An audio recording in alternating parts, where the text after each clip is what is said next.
Saat ini kita akan sedikit belajar mengenai dasar skala dalam penelitian. Ini biasanya anak-anak S1 sangat perlu mengetahui ini dalam membuat tugas akhir, yaitu skripsi ya. Untuk skripsi bagi anak-anak S1. Terus ya ini sangat penting karena ini merupakan bagian dari sebuah asumsi nanti.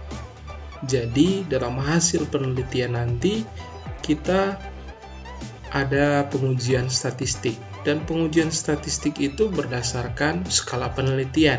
Nah, makanya kita harus penting sekali untuk mengetahui apa itu skala penelitian.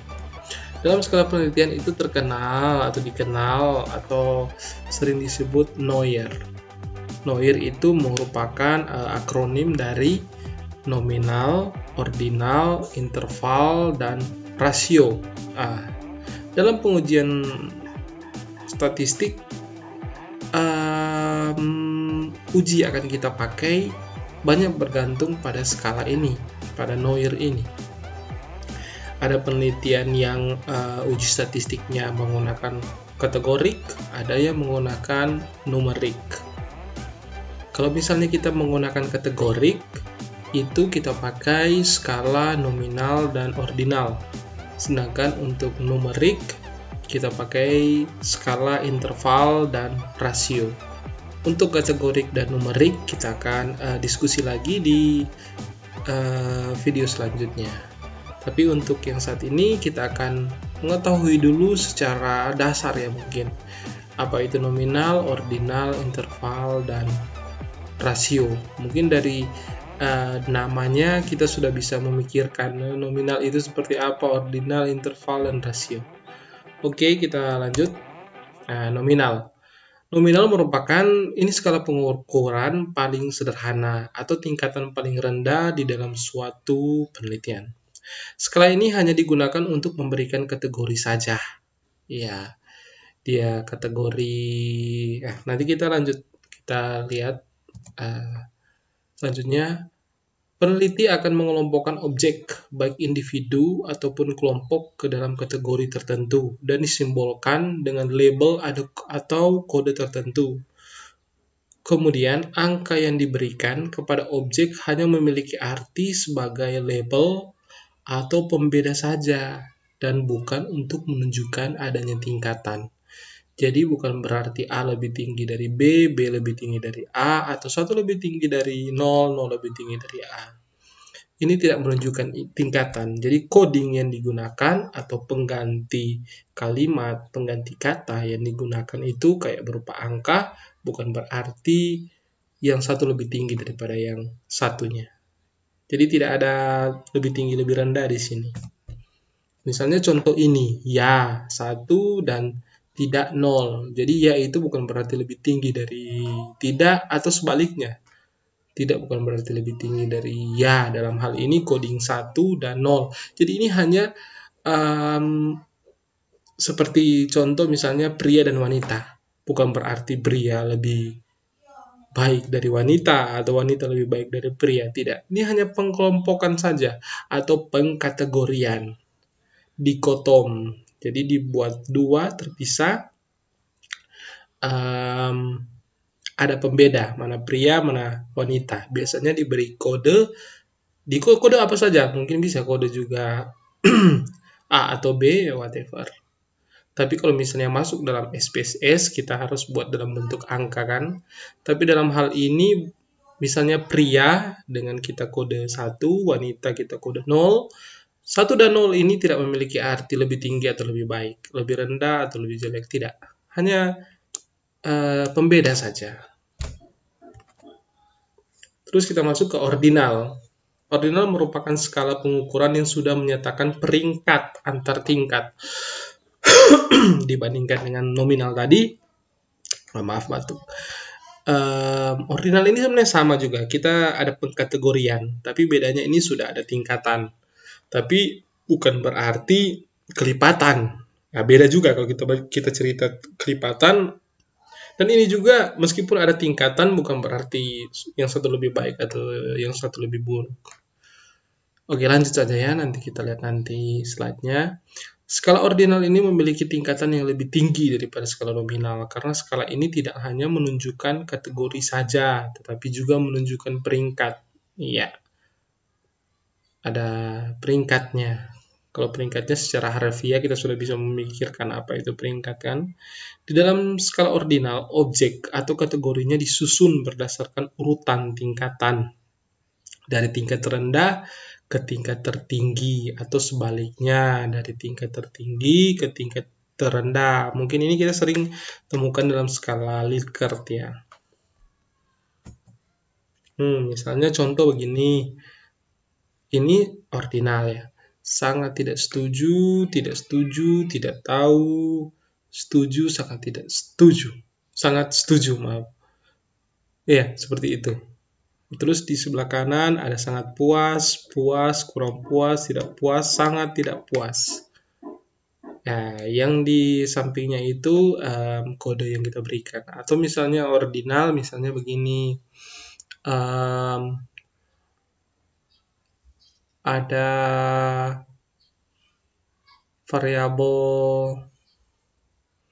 misalnya pengetahuan sangat baik, pengetahuan baik di bawahnya, terus di bawahnya lagi pengetahuan tidak baik.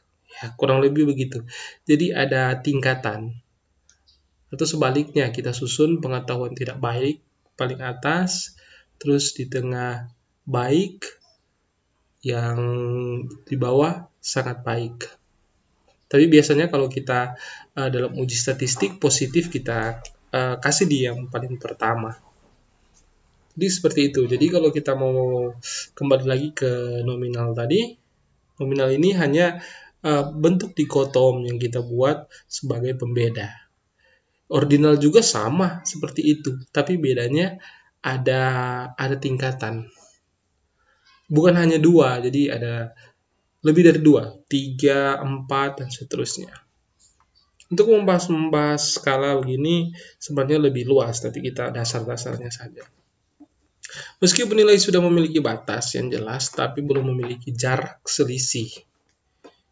Walau sangat puas tidak kita beri angka 5, dan sangat tidak puas kita beri angka 1, kita tidak bisa mengatakan bahwa kepuasan yang sangat puas 5 kali lebih tinggi dibandingkan dengan sangat tidak puas. Ya, ini kan hanya pembeda. Kita hanya membuat sebagai pembeda dan urutan sebagai rating yang sesuai dengan kaidahnya. Ya, tidak mungkin kan kita susun secara beracak-acakan dari yang setuju, tidak setuju di bawah, habis itu pertama yang misalnya contoh puas, kedua sangat puas, ketiga sangat tidak puas, terus 4 ya sebaiknya disusun secara berurutan.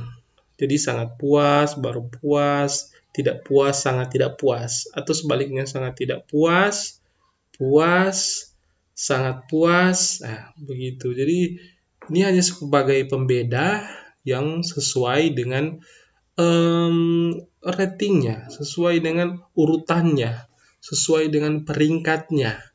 Bukan berarti kelipatan yang lebih baik, bukan. Interval. Nah, interval skala yang memiliki karakteristik seperti skala nominal dan skala ordinal. Ya, dia punya semua karakteristik tadi. Dengan ditambah karakteristik yang lain, ya adanya interval. Terus kalau dengan kata-kata ini kita semua sudah tahu interval ya, berarti jarak ya. Kurang lebih seperti itu dari secara harfiah saja. Next, kita lanjut saja sambil kita diskusi. Adalah skala pengukuran di mana jarak satu tingkat dengan tingkat lainnya sama secara interval. Jadi ya tentunya sama. Misalnya jarak-jarak 5, jarak-jarak 2, jarak 3. Ya kita lihat contoh nanti. Skala interval adalah skala ordinal yang memiliki poin jarak objektif dalam keteraturan kategori peringkat. Dia sama saja sama dengan ordinal tadi, tapi dia sudah punya interval. Interval berapa? Jarak berapa? Nah, biar lebih gampang contoh saja. Nah, misalnya begini, umur 20 sampai 30 tahun. Itu yang kode-kode 1 2 3 kita uh, tidak usah saja itu dulu. Ya, misalnya contoh umur 31 sampai 40, umur 41 sampai 50 tahun. Oh, maaf, mungkin yang nomor 1 ini umur maksudnya 21 sampai 30 tahun. Terus umur 30 tahun, 31 tahun sampai umur 40. Ya, mungkin ada mistake di 20 ya, harusnya itu 21. Biar intervalnya sama. Seperti itu. Jadi ini intinya intervalnya, jadi jaraknya ini 1 ke yang 2, 2 ke yang 3 itu sama. Di 1 ke 2 jarak intervalnya sama dengan interval 2 ke 3. Dan misalnya suhu juga. Saya isi suhu di sini karena interval yang membedakannya dengan rasio, interval ini ada angka 0. Jadi suhu bisa masuk, misalnya penelitian mengenai derajat Celcius atau penelitian panas kan, ya demam kayak begitu. Ya, bisa masuk. 0 derajat Celcius ini bukan berarti nolnya tidak ada, no. Nolnya ada itu. Jadi nolnya ini bukan berarti kosong, bukan berarti benar-benar tidak ada. Tapi nol ini ada, dia 0 derajat Celcius itu berarti kan ada. Beda dengan tinggi badan. Tinggi badan 0 itu kan berarti tidak ada orangnya, tidak ada manusianya. Nah, itu bedanya antara interval dan rasio. Kalau misalnya rasio lawannya. Jadi nolnya itu memang tidak ada sama sekali. Jadi nolnya absolut kalau rasio. Nolnya benar-benar tidak ada. Tapi kalau misalnya dalam interval ada angka 0. Jadi kita bisa membedakan kalau misalnya skala yang ada angka 0 dengan kelipatannya sama, itu interval. Tapi kadang juga kita juga tidak perlu pakai derajat Celcius.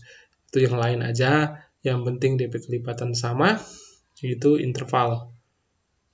Nah, misalnya juga ini contoh nomor 3, misalkan dalam 1 bulan berapa kali melakukan kunjungan ke puskesmas. Pilihannya 5 kali, 3 kali, atau 1 kali.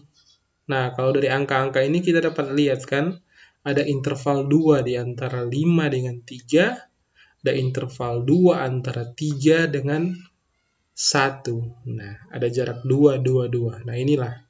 Ini yang semudah kita langsung bisa melihat bahwa ada interval, ada jarak. Kurang lebih seperti itu kalau kita interval yang kita pahami ya.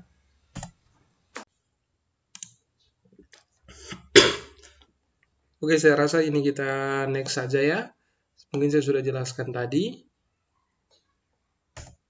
Nah, sekarang kita sampai pada rasio. Dalam skala rasio ini ya kurang lebih saya sudah singgung tadi dalam skala interval, persamaan dan perbedaannya.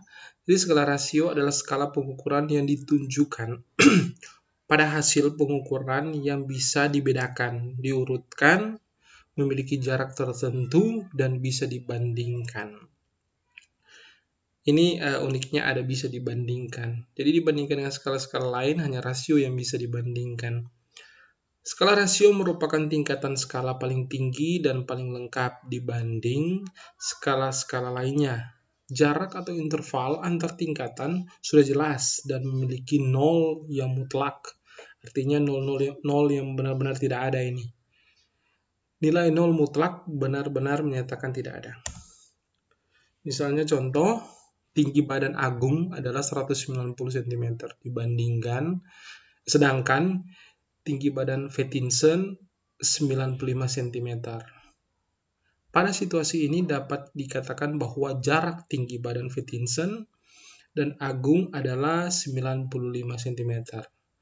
Bisa juga kita katakan bahwa tinggi badan Agung 2 kali tinggi badan Vettinson. Jadi ada bisa dibandingkan. Contoh nomor 2, misalkan nilai ujian matematika Tono adalah 50, sedangkan nilai Tony adalah 100. Ukuran rasio dapat dinyatakan bahwa nilai Tony adalah 2 kali nilai Tono. Rasio ini ya rasional.